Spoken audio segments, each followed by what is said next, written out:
Hello everyone, I doctor Brajesh Shukla welcome you all to my channel. आज के जो video का विषय है वो एक ऐसा विषय है जिसको लेकर के हर अभ्यर्थी परेशान है। कारण है कि परिणाम में काफ़ी देरी हो रही है। आयोग द्वारा परीक्षा ली जा चुकी है, फाइनल आंसर की का सभी को इंतजार है। जो आंसर की आयोग ने जारी की थी उस पर बहुत सारे ऑब्जेक्शंस गए हैं और काफ़ी समय लग रहा है। इसी बीच में चुनाव की अधिघोषणा भी हो गई है, सूचना जारी हो गई है। तो हर अभ्यर्थी के उनमें कुछ ऐसे प्रश्न चल रहे हैं जिनका उत्तर देना मैंने समझा कि आवश्यक होगा।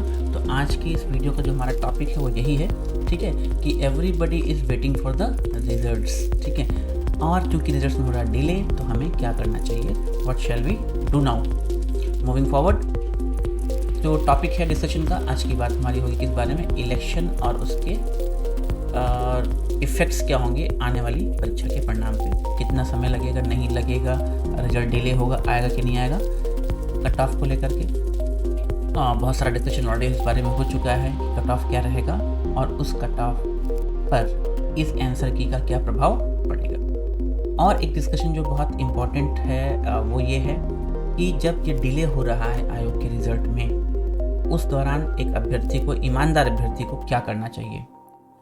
उसे आगे इंटरव्यू के लिए तैयारी करनी चाहिए या आगे के एग्ज़ाम्स की प्रिपरेशन करनी चाहिए। तो इन सारे मुद्दों पर मैं आपसे बात करूंगा, डिस्कशन करूंगा। वीडियो पूरा अवश्य देखिएगा, अंत तक बने रहिएगा साथ में, आपके कई सारे डाउट्स क्लियर हो जाएंगे। Let's start with it. Election और परीक्षा परिणाम, ठीक है। तो इलेक्शन और परीक्षा परिणाम का रिलेशन क्या है। आप जानते हैं कि हर अभ्यर्थी इस चीज़ को लेकर के परेशान है कि क्या इस इलेक्शन के दौरान रिजल्ट आएगा कि नहीं आएगा, ठीक है। क्योंकि कोई भी नया काम चुनाव की अधिसूचना जारी होने के बाद नहीं हो सकता है। लेकिन देखिए, यहाँ पर मैं स्पष्ट कर देना आवश्यक समझता हूँ कि चुनाव की जो प्रक्रिया है, ठीक है, वो पहले से चल रही है। अधिसूचना जारी होने के बाद नहीं चल रही है, पहले से चुनाव की प्रक्रिया चल रही है, परीक्षा चल रही है चुनाव से, ठीक है। तो इस पर कोई भी इफेक्ट चुनाव का नहीं पड़ेगा। सिर्फ एक चीज़ है जिसका ध्यान रखना होगा, वो ये है कि कमीशन को, हायर एजुकेशन कमीशन को अब चुनाव आयोग से, इलेक्शन कमीशन से अनुमति लेनी होगी रिजल्ट डिक्लेयर करने के पहले, ठीक है। चूँकि प्रदेश सरकार इस तरह के निर्णय अब नहीं ले सकती है, तो इस प्रोसेस को आगे बढ़ाने के लिए एक फॉर्मेलिटी है। हायर एजुकेशन कमीशन लिखेगा, इलेक्शन कमीशन को परमिशन मांगेगा कि भाई ये प्रक्रिया हमारी पहले से चल रही है, हमें इस प्रक्रिया को कंटिन्यू करने की अनुमति दी जाए। और most probably, in all probability, this permission will be accorded, ठीक है। So we can conclude now कि रिजल्ट जो है हमारा, ठीक है, वो एक्सपेक्टेड टाइम पर, समय पर ही आएगा। ज़्यादा डिले होने की संभावना बिल्कुल नहीं है, क्योंकि चुनाव का उस पर कोई खास परिणाम नहीं पड़ेगा। हाँ, एक फॉर्मेलिटी बीच में ज़रूर बढ़ गई है। लेकिन आपके मन में एक प्रश्न आ सकता है कि भाई फिर ये डिले क्यों हो रहा है। आखिर जो एक्सपेक्टेड टाइम था कि it should come by December and, ऐसा तो नहीं हुआ। जनवरी फर्स्ट वीक वो भी नहीं हुआ, तो आखिर डिले क्यों हो रहा है। डिले होने का कारण क्या है, ऑब्जेक्शंस, ठीक है। आयोग ने जो आंसर की जारी की थी और उसके बाद जो ऑब्जेक्शंस मांगे थे, उस पर बहुत ज़्यादा ऑब्जेक्शंस गए हैं। आपने न्यूज़पेपर में कटिंग पढ़ी होगी कि बोरों में भर के ऑब्जेक्शन भेजे गए हैं। लेकिन ये ऑब्जेक्शंस को निस्तारण के लिए आयोग लगातार काम कर रहा है, संडे के दिन भी काम कर रहा है। और एक चीज़ है, ज़्यादातर ऑब्जेक्शंस जो हैं, जो कुछ सब्जेक्ट्स में गलत आंसर की जारी हो गई थी, जीएस में कुछ क्वेश्चन में डाउट था, उसको आयोग ने पहले ही संशोधित कर दिया है। तो आधे ऑब्जेक्शंस तो ऐसे ही क्लियर हो गए। तो जो डिले हो रहा है वो ऑब्जेक्शन के कारण है, ना कि इस चुनाव की प्रक्रिया के कारण। चुनाव की प्रक्रिया रिजल्ट को रोकेगी नहीं, ये समय पर आएगा, ठीक है। तो पहले प्रश्न का जवाब है कि इलेक्शन और परीक्षा परिणाम में क्या संबंध है। सिर्फ यही संबंध है कि थोड़ी सी फॉर्मेलिटी बढ़ गई है, दैट्स इट। मूविंग फॉरवर्ड,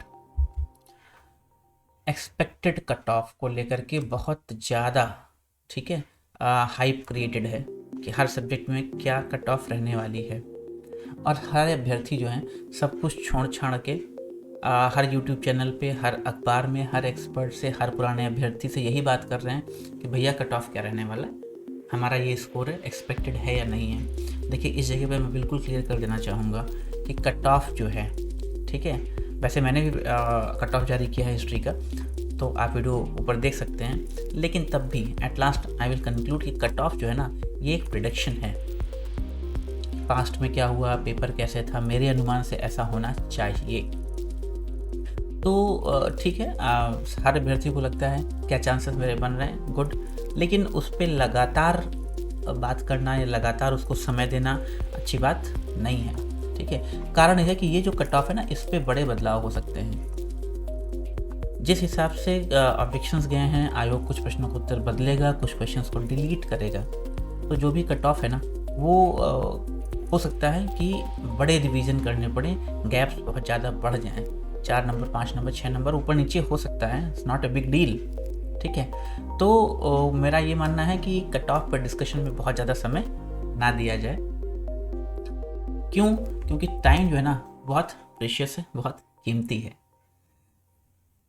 ये समय हमें इस्तेमाल करना चाहिए किसके लिए?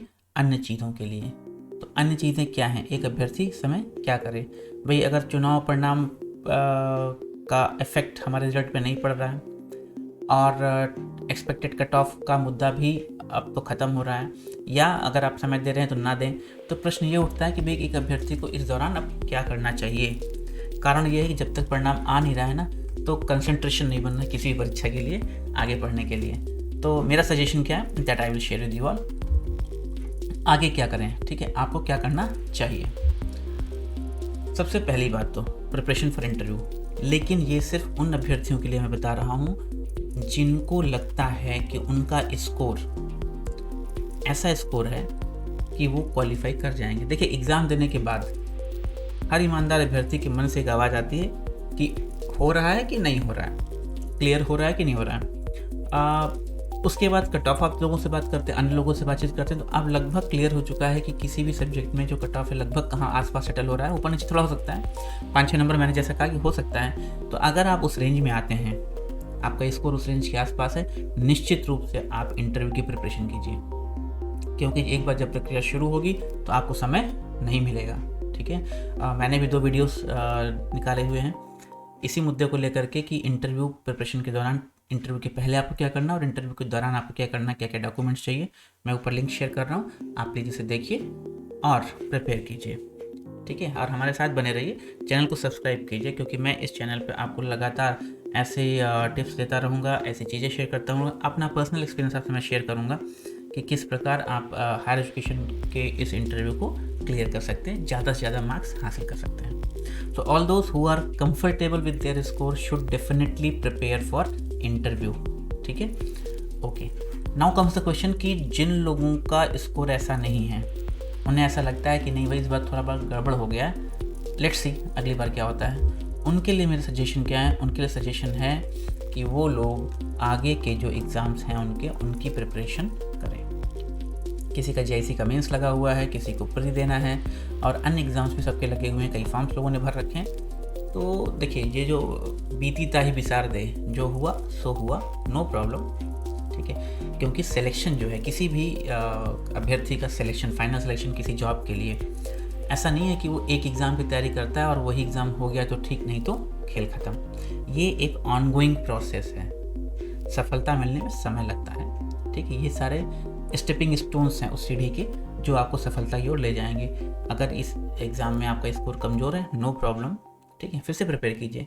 आप सभी जानते हैं, सीरियस अभ्यर्थी जानते ही हैं कि भाई लगभग 4000 वैकेंसीज थी, जिनमें से केवल 2000 का विज्ञापन 50 जारी हुआ था। अभी भी 2000 वैकेंसीज पिछले विज्ञापन की ही पड़ी हुई हैं। इसके अलावा कुछ अन्य वैकेंसीज भी ऐड होंगी। इसका मतलब एक्सपेक्टेड है कि फिर मिनिमम 2000, इससे संख्या ज़्यादा कुछ भी हो सकती है, एक वैकेंसी फिर से आएगी। तो बिल्कुल घबराने की ज़रूरत नहीं है, आप आगे के एग्ज़ाम की तैयारी कीजिए, सब्जेक्ट को पकड़ के रखिए, अपने सब्जेक्ट को ढंग से पकड़ के रखिए। और GS के लिए वेट मत कीजिए कि जब फॉर्म आएगा तब मैं पढ़ना शुरू करूँगा सिलेबस के अनुसार। ठीक है, GS जो है ना धीरे धीरे इकट्ठा होता है, तो अपने आँख और कान खुले रखिए, धीरे धीरे चीज़ों को इकट्ठा करते रहिए। तो आज का जो बेसिक जो हमारा डिस्कशन पॉइंट है यही था कि क्या करना है कट ऑफ को लेकर के या रिजल्ट को लेकर के, ज़्यादा वेट नहीं करना है, क्योंकि जो होना था वो हो चुका है। ठीक है, रिजल्ट जल्दी ही आएगा आपके पास। वीडियो को पूरा देखने के लिए धन्यवाद, थैंक यू वेरी मच। अच्छा लगा हो चैनल को डेफिनेटली सब्सक्राइब कीजिएगा, लाइक कीजिएगा और शेयर कीजिएगा। दैट्स ऑल, थैंक यू, जय हिंद।